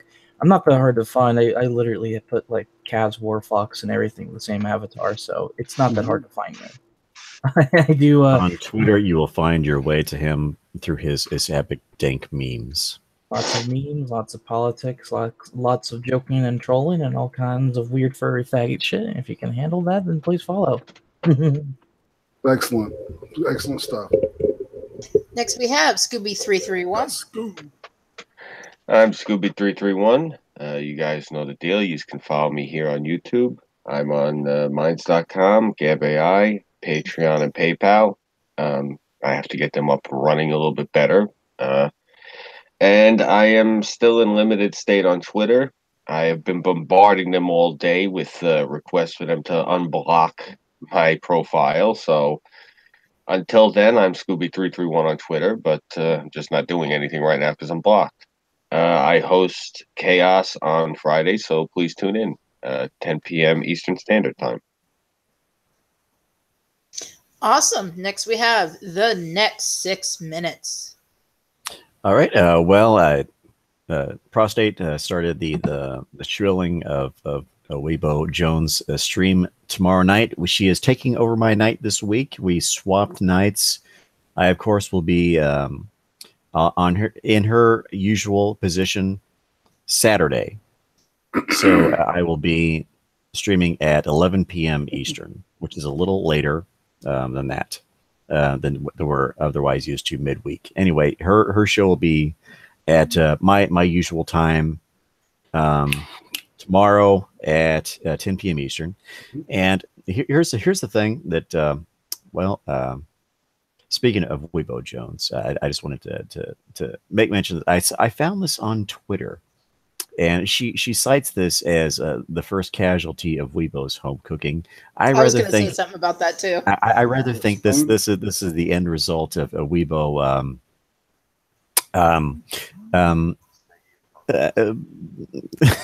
adding a little discipline to our good friend Weebonitis. That's what I was thinking. Oh, so you saw my comment, didn't you? No, actually, I think great minds think alike in this, and this is of course, if you want to screen share that. I didn't get a close up focus and read it. There you go. I was just scanning. Oh yeah, I'll get it on mine. So it looks great. I'm presenting you. Matter of fact, I commented saying, "Stop beating Greek dick with the cooking utensils and get back in the and get cooking." That's great. Yeah. So Weebonitis certainly he's learned his place. He's learned who's boss, and it is the Mac Daddy. Skippy. So there. Anyway, that's it is he with the 70-foot schlong. It extends longer when she's enacting enacting discipline upon her Greek counterpart. Anyhow, let's see. So yeah, that's what's going on. That's when my show is going to be this Saturday instead of tomorrow, and it's going to be at the later time as we have on the weekend. So that's what I have going on. I also want to make mention that since I'm working now again, really the only way to find out what's going on with me during the day is to be a follower of my Gab. So head on over to Gab to find out what's going on with your old boy Six. Is there any way you can get Gab? I don't have Gab yet. I just how do you get Gab? That's a good question. I actually just do. Well, I have Cortana or whatever that thing is on my Windows phone, but I imagine you could find it with Siri or anything like that, and just go directly to the site using your .com. It's gab.ai. Oh. All right, I'll look into it because I was thinking about getting a Gab. So everyone was like, "Hey, Cass, get a Gab." Yeah. Like, I know that the site gets hacked a lot, but get Gab. I'm like, okay. If you get a Gab, you'll find out what old Six is doing during the day and what random thoughts I have when I'm on my lunch break and so on and so forth. You know, I have a Gab. I barely use the thing. Well, the only reason I'm using it is because Twitter doesn't seem to want to work on my phone anymore, and Minds.com, for some bizarre reason, is a resource hog from hell that drains my battery. So Gab seems to be about the only thing I can use to reach out to my peeps, so to speak. My cat gave me this really weird look Holy when shit. I said the word peeps. I have a Gab account. She says, "Really? You're using the word peeps?" Oh, now she's smiling. You're Holy smiling, shit. kitty. Usually you're smiling. Yes, you are. I'm gonna give you treats. Yeah. This is yay. I love you, Daddy. I must have signed up for this thing like a while back because I do not remember. It might have been right after my surgery. I don't remember a lot after that. All right, and I am Terra Synn. Obviously, you found me if you're watching the show. Please click on the links below. Donate to us. I especially need a new sewing machine. I actually posted not long before the show a video explaining why I need a new machine and why I can't just keep using my friend's machine. So please watch that. The donation links are in the description as well as in the viewer chat. You can find me on pretty much any social media. Same name, same avatars, just like Cass. And that'll wrap up the show. Hopefully next week, Burnside will actually be able to host for himself. Although I do like covering for him.